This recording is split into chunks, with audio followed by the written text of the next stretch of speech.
Next on Rugby Wrap-Up, Bryan Ray, Dan Power, and Matt McCarthy make sense of the Major League Rugby season and playoffs and pick a coach of the year. Rugby Wrap-Up brought to you in part by The Pig and Whistle, the world's best rugby pub. The Murphy Kennedy Group, founded with the idea that construction can be done better. And Lean and Limber, stretching your way to a healthier lifestyle. Hey everybody, and welcome back to Rugby Wrap-Up, talking Major League Rugby in the stretch run, the final drive for the playoffs, and the MLR Championship Shield, or Champions Shield. And to discuss all this with me is none other than Dan Power and Bryan Ray. Dan, you're in front of the board there. You got the X's and O's going for us. Can Austin win the championship? Austin cannot win the championship for rugby this year. The virtual championship's still up for grabs. They can go back to back, but stay tuned. That one probably in November. And Bryan, you're in front of what looks to be the Free Jacks' new home. Yeah, they're just playing a little game of lacrosse behind me here at the beautiful Veterans Memorial Stadium, soon to be home of the New England Free Jacks. Okay. And Dan, I'm stealing from your thunder a little bit on Twitter, where you did a very heartfelt salute to the Toronto Arrows. I am therefore in the powder blue of the Arrows, our brothers from Canada, because without them taking this one for the league, this season would have been completely different.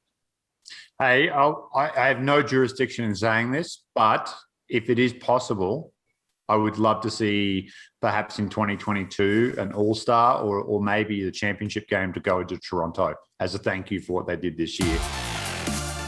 All right, let's talk some rugby. I was just kidding. I knew that Austin got eliminated, and it was in dramatic fashion, actually, at the hands of their big brother, the Giltinis, and the combination of the Utah Warriors coming back and stealing a point in that loss, if I'm not mistaken, in getting 4 tries. San Diego lost.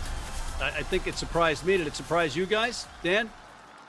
A little bit, but in hindsight, looking back, probably not. That's a long trip from San Diego to DC, and their season done. That's their last game. So along with Toronto, their season finished. They have a bye next weekend. So, yeah, you want to finish on a high note, but DC probably at home a little fresher in front of it. It looked like a good crowd too at Segra. So probably just more to play for in front of it. And hindsight, I probably messed that pick up. I should have looked at that a little closer. Bryan, speaking of last games, the Arrows played their last game, and you were elated to say that they were coming home at last. But do you like the bye week thing on the last week of the season? I mean, if your team was in contention or had a playoff spot clinched, they could take the week off and rest. But now you don't have a game on the last game of the season.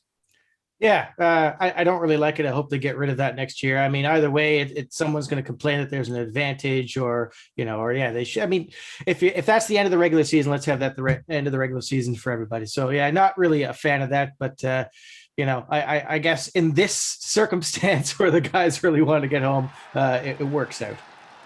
Yeah. Then we had Houston going into New York. The SaberCats took the life out of the stadium when they scored the first try within like a minute. But then Andy Ellis and Dylan Fawcett each got the brace, and suddenly they were on cruise control. Holland's head is just absolutely brilliant from the tee. He missed one conversion. New York did what they had to do, Bryan. Yeah, they did. That the huge first half really helped. I really was a little bit worried in that second half when they started to slip for about 35 minutes. They went to sleep, and I was very concerned that they, the points that they needed weren't going to come, but Max Stacey and Joel Miranda with that spectacular solo effort really helped them out, get some extra points. And as it turned out with what happened later, they did all right. And his grandmother, Carmen Miranda, was thrilled. Here's one for you to ponder. How important will that Miranda try be this weekend if NOLA win at the end there? Like, it's 20 points. Basically, it's the spread this weekend. New York will start plus 20. So NOLA fans, that's what lies ahead of you. And then you need 4 tries as well. And then New York can get no bonus points. So good way to finish. It is a great way to finish. And all the bodies are coming back, whether they're still intact or they're going to get over their jet lag and they're whooping across the ocean. It remains to be seen, but it's what the league needed and wanted. Then we had the Gilchrist Boltini Part 2 with the Gilgronis going into LA. Were we disappointed by the performance by the Gilgronis in this one, Dan? Gilomania. No, I thought they played well. There were some opportunities, and there was a couple of things that I think in hindsight you'll look back on calls that were made in the game that could have gone a different way that affected the game. But the try that Harrison Goddard scored, great try off the line out, but there's some plays before that got them. I thought there were Meeksy scored that one with the offside and the forward pass, allegedly, maybe. And then there was the penalty against. Quick, help me out here, Hugh Roach. Matt Gitto tackles him and kind of Hugh Roach gets penalised for touching an immortal, basically. And so I don't know. It's tough for Austin. I don't think, talking to some of the boys afterwards, they kind of know that a season can't be dictated by one game, and they probably left points on the table throughout the previous 16 weeks where they wouldn't be in that situation. So taking a good look at it, and you just remember Austin have come a long way in the last 12 months. So it's a great season for Sam Harris and Mark Gerard and what they've done, that whole team down there. But it was a good game. LA now get the opportunity to rest a lot of their superstars this week against Utah because they're boxed in, man. They're the number one seed, so they're good to go. Yeah, fully agreed. I mean, Gitto, that's 2 weeks in a row we've seen Gitto pretty much manufacture calls just by his presence. So that was kind of frustrating. I had to feel for Austin, for the Gilgronis for some pretty bad calls in that game, but that's just how it goes. At the same time, they did miss some Hugh Roach was so frustrated with Paddy Ryan for not getting that inside pass. It was an easy try if he just got the ball. So they did miss some opportunities, and that's just the way it goes. I mean, you can't say that LA didn't deserve to win. They were the better side definitely in that second half, and they've been the better side throughout the season. Even if they have dipped a little towards the end, they are the better team. They deserve to be going to the final. Then you had the eight Rugby ATL going into Utah to play the Warriors, and the Warriors, without a bunch of their big guns, managed to get a point out of that one, and that sealed the fate of the Gilgronis. Will the Warriors and the Giltinis play this one to win, or are they going to rest their players there? Well, it's a dead rubber, isn't it? There's no benefit for either side to come out of this game. I mean, the Warriors cannot get a home semi-final. The Giltinis have no reason to take anything out of it. All that they can potentially do is lose players. So I think the Warriors will probably go light and rest the internationals just to get a week to recover from the travel and the 2 tests. And the Giltinis will be pretty young. I think it'll be a good chance for not only Darren Coleman to have now a look, but also that whole hierarchy to have a look at, hey, next year we've had a great year, but we're probably going to move some of these stars on. So let's have a look to see where the talent kind of lies. And it'll be the same for Pittman and Kimball and Brendan Sparks at Utah. They saw Danny Christensen get a game on the weekend. Stood up, did great, and now probably stays in the picture for next year. If he doesn't get that opportunity, maybe then move on from him. So yeah, it'll be an exciting game because I think a lot of young, exciting talent coming through for both sides, but I wouldn't be putting out anyone that I would want to not have for that semi-final. Yeah, either way, that's going to be an exciting match, seeing young players play, or maybe some of those guys for pride bang heads, but you're right, they'll probably rest those guys. The next one up, New England, the Free Jacks, going in to play Toronto in Atlanta, Ontario, Brian. And I, again, picked your Arrows and was disappointed. Yeah, they're just out of gas. I mean, the guys had nothing left. You saw Sam Malcolm hobbling around on one leg. Tommy De La Vega goes to the sideline with a sore neck and then comes back in the game and scores a try. They had Giuseppe Dutois lining up on the flank at the end of the game. I mean, it was such just a let's just get through the 80 minutes. But to their credit, they did score a couple tries late in the game. And Alex Russell, who's only joined the team like 2 weeks ago, comes in. Vian Conradi running away. Looks like an easy run in. Last play of the game, absolutely nothing in it. And Russell tracks him down like 2 meters short of the line. Knock on, game over. So you got to give him credit for staying in it. And the whole season has just been guts from the Arrows, who just had everything against them. So hats off to the guys, and we'll see you next year. Yeah. Rousing standing ovation for your Toronto Arrows from all of us here. And then we had New Orleans going into Seattle, coming off of their their Rocky versus Apollo Creed win, and then they fought Mr. T. And Mr. T in Seattle took it to him. Yeah. You almost needed the interview in the sheds with Samu and Manoa before, and they're like, Samu, what's your prediction for the game? My prediction? Pain. And then he inflicted some pain too. He went old school Samu. It had that feeling, didn't it? I don't know how you guys felt like before kickoff. We did the game earlier and it was quite a long wait for this game to start, which is on the West Coast. And I'm just like, just got that feeling, like that Cinderella story of, the groundskeeper in Caddyshack, the Cinderella story. It's just don't think that 4 iron's going to get there, unfortunately. And it didn't. And again, NOLA probably had the rub early on in this game. I thought NOLA looked a lot better early. Just kept dropping the ball. Like I'm like, how frustrating is that? Everything you've gone through in the last 5 weeks, and you just kind of keep turning over possession. And yeah, they haven't fallen. Right, there's still a chance, but boy, they are stumbling at the moment. You got to be happy for Tony Ridnell and all those Seattle Seawolves fans that are so dedicated, that stick with that team through thick and thin. And Brian, they're close enough to Canada where you can embrace them. Yeah, there was like a vintage seawall out there. As soon as I saw the lineup with Landry and Manoa in the back row, I just kind of, ooh, this is, these guys are going out here to put some hurt on there. And they did, the narrower field. NOLA just, Dan said they just couldn't hold on to the ball. And by the end of the game, they're just trying to force it, throwing these 50-50 balls that were hitting, ankles and so on line breaks. So, credit to the Seawolves for firing, after 7 straight losses and coming out with a performance like that, throwback to the golden years. So great to see that at the end of the year for them. And boy, it makes things tense for NOLA fans this coming weekend. But they're used to it. They've been living on the edge of their seat the entire season, and I don't think they'd have it any other way.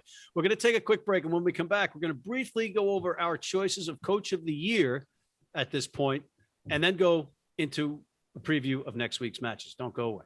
If you're in New York City and want to watch some great rugby, have some great food, and some great times, go to the world's best rugby pub, the Pig and Whistle on West 36th Street. Been blind since I was 4. And I've never seen a beer commercial or a beer label. None of that stuff influences me. I drink beer because of the taste. And my beer is Pabst Blue Ribbon. It has the taste and the flavor. What do you think's on the label? I think there's a naked woman riding on a unicorn, jumping over fire.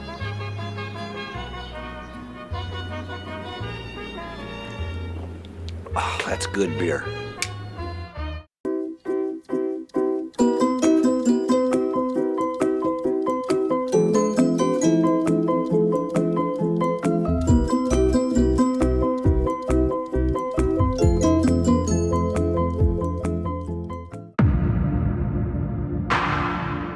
And we are back. Dan Power, Bryan Ray, and Matt McCarthy. Guys, going into the last week of the season, we have a pretty good idea of who's been successful and who hasn't, and who's had certain scenarios thrust upon themselves.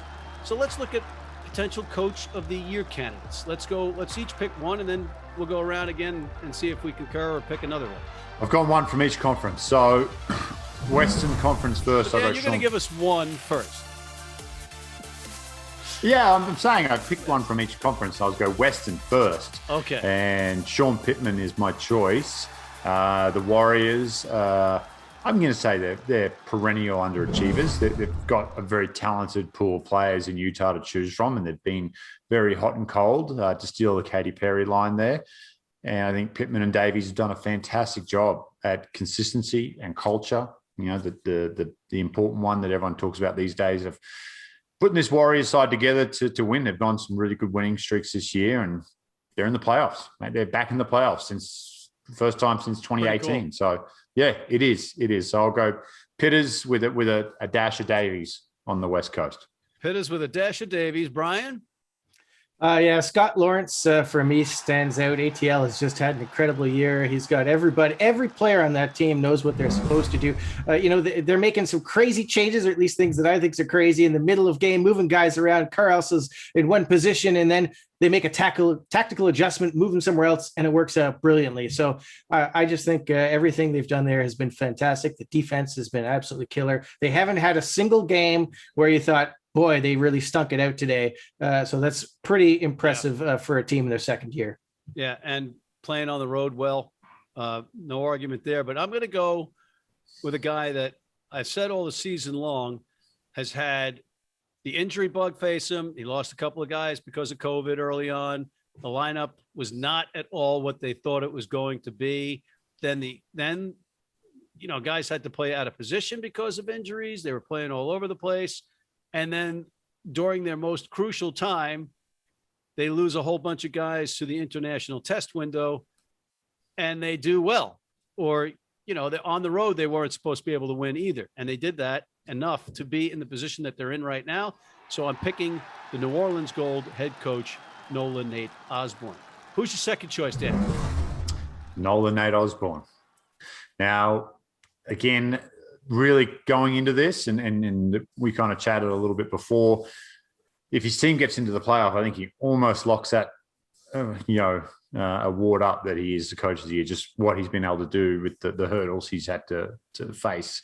If they don't make the playoffs, I think you kind of revisit it because it's a big part, right? You want to see the team in the playoffs as a sign of success. He's winning, but yeah, what he's had to do down there and it's been incredible. Like him, Ryan Fitzgerald, that entire organization, the players that they've pulled. I mean, there's some guys that hadn't played in 3 years they've called on during this window. And it's just they've stepped up to the plate and played well. And maybe that LA game was their grand final and they peaked, a week or two too early with that one. We'll find out next weekend. But Nate's just an outstanding bloke and he's done a really good job. And I'm excited to see him next year, hopefully with a healthy roster and a full off season to kind of get going. Yeah, it was a kind of a 2-horse race a short time ago, but now it's really 3. I mean, what Nate has done with that team at this business end of the season on the road, that win over LA, really some impressive work. So he just has to be in the mix. Although I think Pittman has been outstanding. That whole staff with Utah as well. So I think there's 3 in the mix. I don't think there's any way you can discount any of them. And looking forward to see how it pans out the rest of the season. I'm going to go a little crazy here, and I know I'm going to be called a homer, but I am close to what's going on in New York, and I see it kind of more than I see everything else. So Marty Veal was an assistant coach. And he had to take the reins of New York when Greg McWilliams had to step down, unfortunately. And he coached as a head coach without an assistant coach for a third of the season before they brought in Marty Burke to handle the attack. And then he lost his starting fly half. And he had to juggle and manage minutes for Andy Ellis. And then, again, he lost his assistant coach because he was under contract to go back. So now he's doing it again. And they're in a good position right now. So I think he's got to be in the mention, but all those choices are excellent. Now let's move on to next week where this will prove out which one of these guys is actually it. Scott Lawrence is a front runner, I would imagine too. So the first game up next week, Houston going into Seattle. After the weekend, it'd be tough to pick against them. I mean, Houston still had some fight in that second half against New York, and they've got some players. They're probably going to want to send Heels out with a win.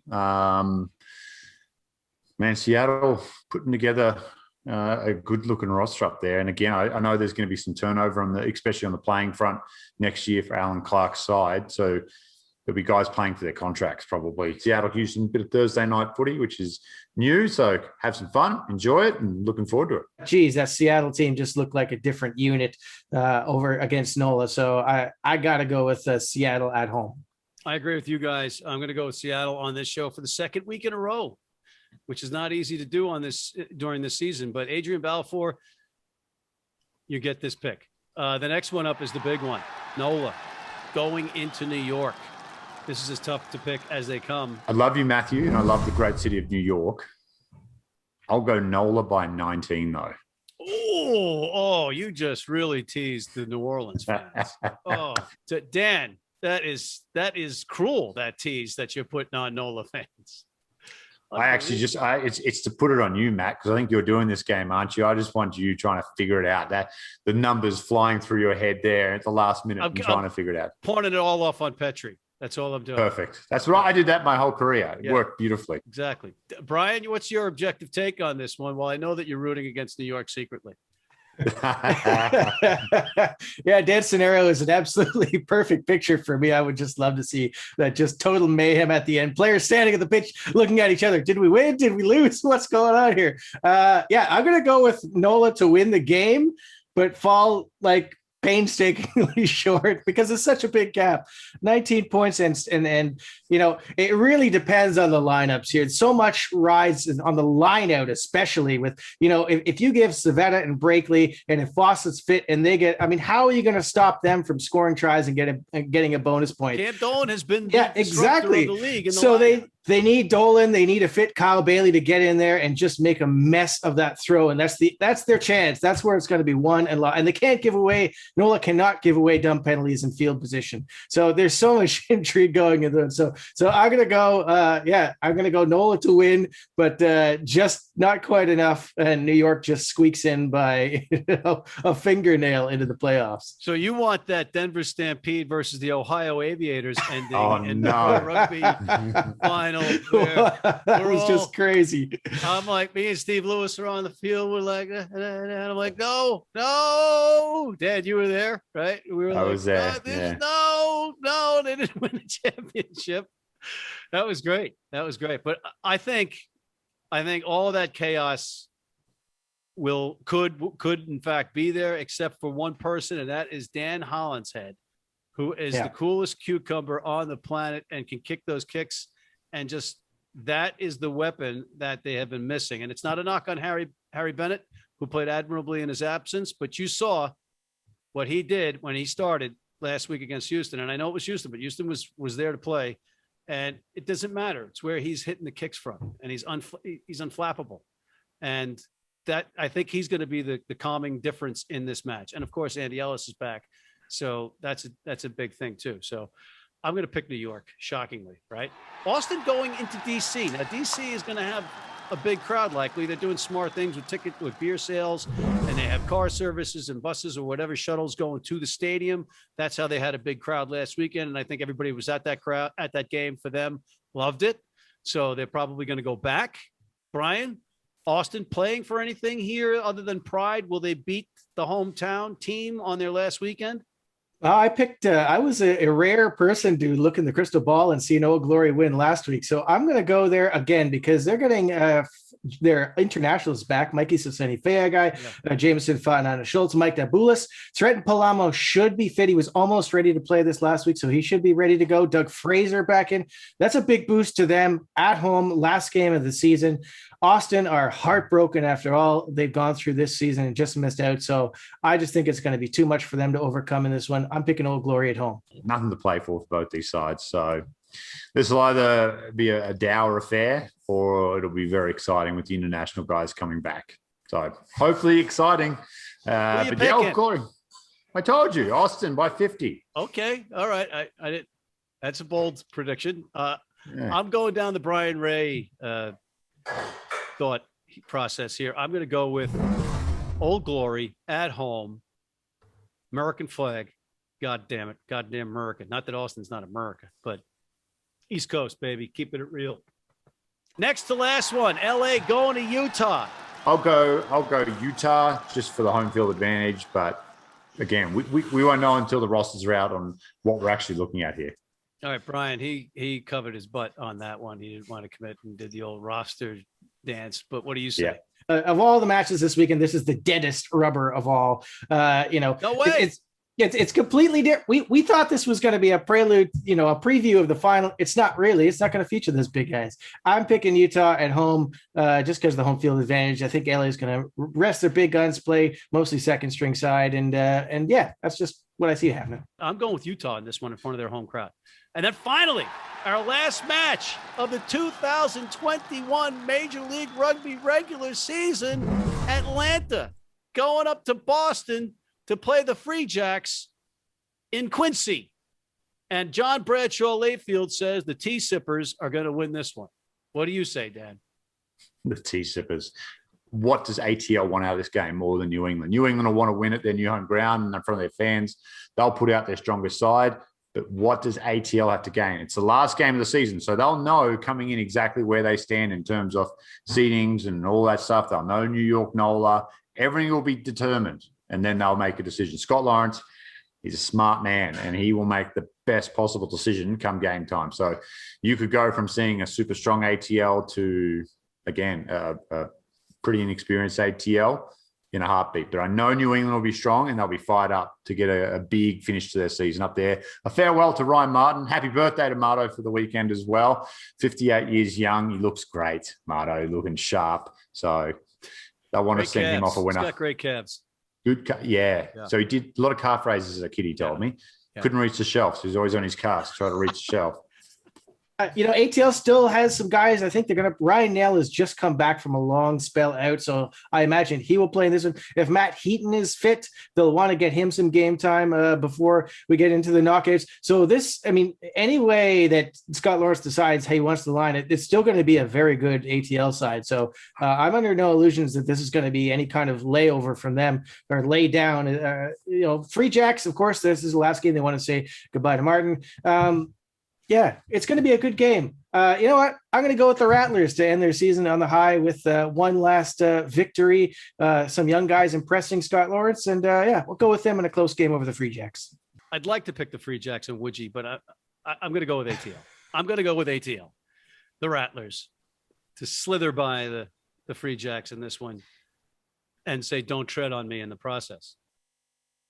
See what we're doing. The rattlesnake and the flag, and got it. Guys, we're out of time, but before we go, who's winning the Shield, Brian?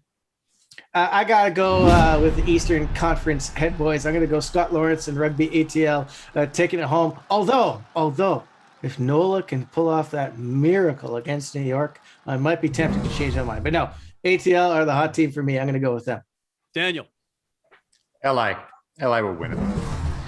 The final will be in LA. I think they'll be too strong for Utah in LA. Final will be out in California, and it's a road trip and a half. Bounce to the ball. They'll rest the big guns.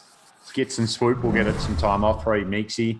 Angus Critchell will be back for the final, if they get there. So, all right. On that note, we are out of time. Thank you, Dan Power. Thank you, Bryan Ray. And thank you, ladies and gentlemen, for tuning in. And we look forward to seeing you next time. But in the meantime, check out our other segments, including the Rugby Odds, featuring WWE Hall of Famer John Bradshaw Layfield, the world's best sports bettor ever in the Philly Godfather, and Rugby's Gift, Gift A Bailu, our Major League Rugby show, martial law, the Zack Attack. And please sign up for our Rugby Wrap-Up Red Cross Blood Donor Team.